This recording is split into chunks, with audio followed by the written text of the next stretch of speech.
Olá, começamos mais um TV Cidadã. Nossa entrevistada de hoje é Milena Caramori, ela que é coordenadora do grupo Roda Gestante aqui em Maceió. Tudo bem, Milena? Tudo bem, Isa. Milena, hoje a gente está aqui para falar sobre uma coisa que a gente tem muita dúvida e uma coisa que a gente precisa conscientizar a sociedade, os profissionais de saúde, né? É realmente o parto humanizado, a violência obstétrica e também falar sobre o grupo Roda Gestante. Primeiro vamos começar a falar sobre a origem do grupo. Como começou esse grupo? Quantas mães participam? Então, o Roda Gestante, ele nasceu de uma lista nacional, que é a lista Parto Nosso.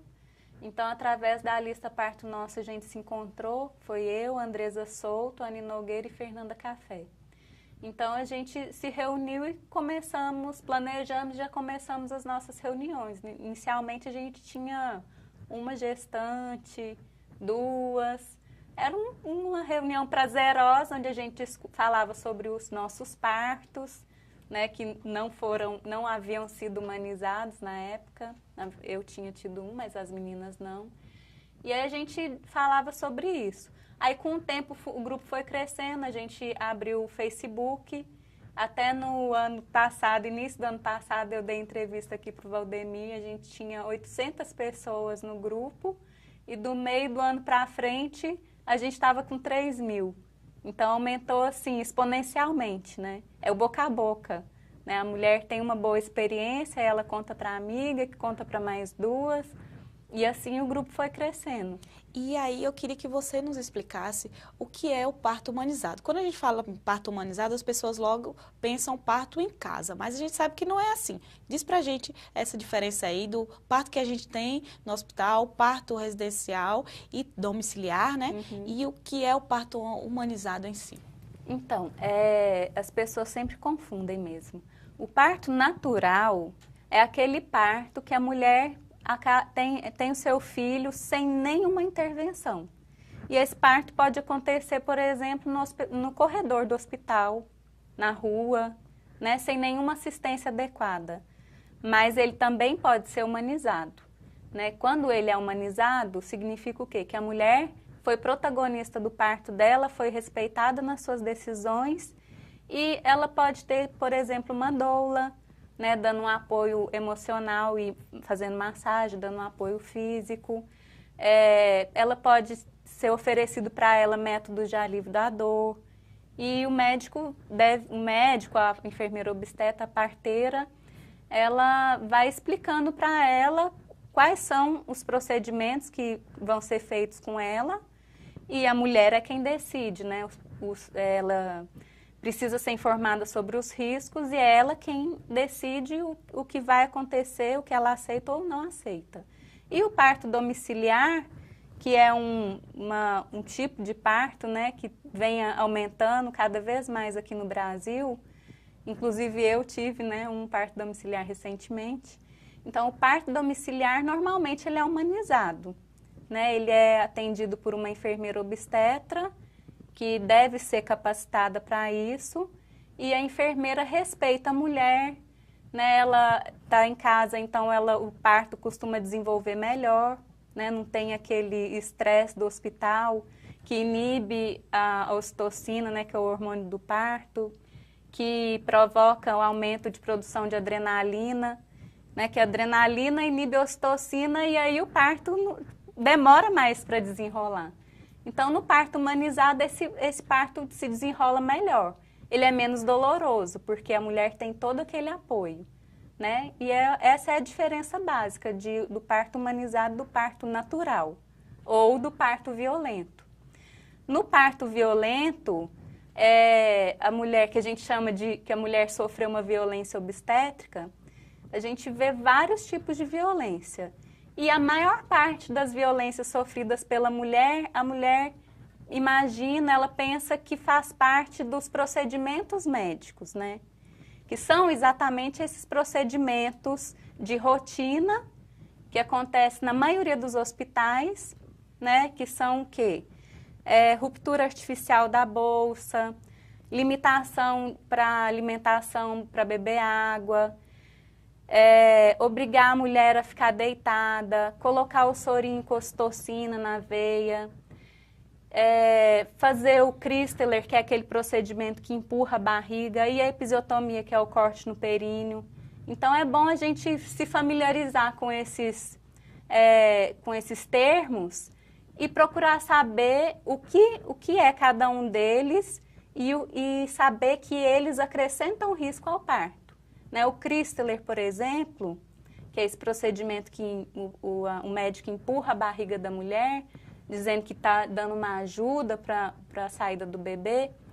Esse procedimento, segundo a pesquisa Nascer no Brasil, de 2014, esse procedimento ainda é feito em 37% das mulheres brasileiras, embora seja um procedimento condenado pela Organização Mundial de Saúde por todos os órgãos de saúde, né? É um procedimento que pode causar fraturas no bebê, hemorragia interna na mãe, né? Dentre outros. E, por exemplo, a ocitocina sintética, que é aplicada de praxe nas mulheres, né? Elas entram no hospital, ocitocina na veia, o sorinho. Né? Então, o sorinho, ele aumenta o risco de sofrimento fetal no bebê, ele não é um sorinho inofensivo, né? Então, por que aplicar sorinho? Só para apressar o parto. E muitas vezes, eles aplicam o sorinho e abrem o soro, né? Deixa pingando bem rápido mesmo, né? Entrando aquela quantidade grande de ocitocina na corrente sanguínea da mulher. E o sorinho, ele faz o quê? Ele aumenta a frequência da contração e aumenta a duração, né? A duração e a frequência. E a gente sabe que quando a mulher tem uma contração, o batimento cardíaco fetal do bebê dá uma caída, né? Então, é isso que acontece. Com o sorinho, com o aumento da frequência e duração, pode acontecer uma queda de BCF. Ou seja, sofrimento fetal mesmo. Isso, sofrimento fetal. E como é que a mulher ela deve se informar antes? E aí vocês têm o grupo Roda Gestante e acabam ajudando ela a se informar antes. Como é que ela pode dizer ao profissional de saúde que está acompanhando ela, por exemplo, se for um parto hospitalar, que ela não quer aqueles procedimentos? Ela pode negar, primeiro, que o corpo é dela, né? E o bebê é dela, o corpo é dela. E se ela tem consciência do malefício do procedimento, ela deve negar e argumentar. O duro, assim, o difícil, complicado, né? É uma mulher em trabalho de parto argumentar. Então, por isso que a gente diz que o acompanhante dela, seja o marido, seja a mãe, seja a irmã, tem que estar tão informado quanto ela. Porque no momento do parto, a única voz que ela vai ter vai ser a do acompanhante. E muitas vezes, ainda que a mulher argumente, ainda que ela consiga argumentar, ela não costuma ser ouvida, né? Então, eles insistem no procedimento e eu já presenciei, né, como doula, já presenciei o médico fazendo terrorismo mesmo com a mulher, de dizer, se você não fizer assim, o seu bebê vai morrer, sabe? E o bebê, tudo beleza, tudo ótimo, o BCF estava ótimo, aliás, um médico tinha acabado de avaliar ela, o outro plantonista, e tinha falado que estava tudo ótimo. Essa médica veio, fez todo esse terrorismo, logo em seguida veio outro e estava tudo ótimo. Né? E essa mulher, uma dessas mulheres, né, que eu acompanhei, ela passou por vários plantonistas. E cada plantonista tinha um procedimento diferente. Chega dieta zero, sorinho. Aí vem a outra, tira o sorinho, pode beber, pode comer, mas vamos botar misoprostol, né, que é uma outra forma de indução. Então, nem eles parecem se entender, sabe, entre eles, né?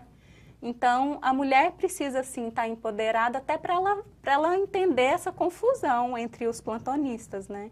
Eles não se entendem lá, um prescreve um medicamento, e aí fica uma confusão. A mulher em trabalho de parto fica perdida e a família também, né? Milena, nós somos a sociedade, a gente busca informação, como vocês estão fazendo no grupo, né? E hoje as informações estão por aí, você tem a internet, você também está no Facebook com a página Roda Gestante e a informação está por aí. como é que a gente realmente pode conscientizar? Vocês acham que realmente todo esse movimento de parto humanizado acaba tentando conscientizar os profissionais? Eles não vêm das universidades com esse pensamento de que o parto, realmente o parto natural, o parto humanizado é importante para o bebê e para a mãe também? Então, quando a gente percebe que as mulheres entram nos consultórios querendo parto normal, né, e o médico fala, nossa, ótimo, parto normal é o melhor, mas os partos normais são raros, né, tanto que a gente estava conversando, a gente vê obstetra que tem 100% de taxa de cesárea, né, plano de saúde com 96% de taxa de cesárea, o SUS, uma média de 50% de taxa de cesárea, é muito pouco parto normal, né? Mas, desculpa, eu me perdi aí na sua pergunta. Como conscientizar os profissionais para que eles consigam entender que realmente a gente precisa. É um sistema que impede que eles não tenham essa consciência de que o parto normal é importante ou não vem da universidade com essa consciência? Sim, eles vêm com esse aprendizado, com esses cacuetes médicos. Sabe, eu acredito que eles saibam da importância do parto normal, mas eles vêm com essa formação toda de seguir protocolos, né? Eu vejo pelo meu parto, que foi no hospital escola, e no momento do meu parto tinham muitos estudantes, acho que eles aproveitaram o meu parto, porque a sala estava lotada de estudantes, o meu marido não deixaram entrar, né? Que é mais um problema, né? O acompanhante ser deixado de lado. Mas ali eles aprenderam toda a linha, né, toda a sequência de procedimentos que normalmente é exatamente a sequência que a gente vê sendo realizada nos hospitais. E a professora queria mostrar todo aquele passo a passo para eles. Então eles já vêm, os médicos recém-formados, eles estão com esses cacuetes de formação já. E fica muito difícil você mudar um médico, imagina um médico que acabou de sair da faculdade, ele acha que aquilo que ele aprendeu é tecnologia, né? É o que tem de mais moderno, de mais atual, né? Mas, na verdade, são procedimentos já bem obsoletos. O Christeler nem se fala, né? E fora que tem que se focar realmente na parturiente, né? Isso na mãe, mesmo. né? E no bebê. A gente fez o seminário, né, sobre humanização do parto, tanto nesse ano quanto no ano passado. A participação de enfermeiras, assim, foi quase 80%. Né? Médicos obstetras, a gente podia contar nos dedos de uma mão. Né? A gente trouxe médicos obstetras reconhecidos nacional e internacionalmente, e mesmo assim a gente viu que não houve interesse, apesar de que a gente convidou, a gente foi de hospital em hospital, levando convite, sabe, convidando os diretores, pedindo para eles divulgarem o evento. Mas a gente, inclusive, ofereceu, né, gratuitamente para que eles fossem, mas a gente nem esses que a gente ofereceu foram. Imagino. Milena, daqui a pouco a gente vai falar mais sobre o parto humanizado, falar mais sobre violência obstétrica e sobre o grupo Roda Gestante. Já, depois do intervalo.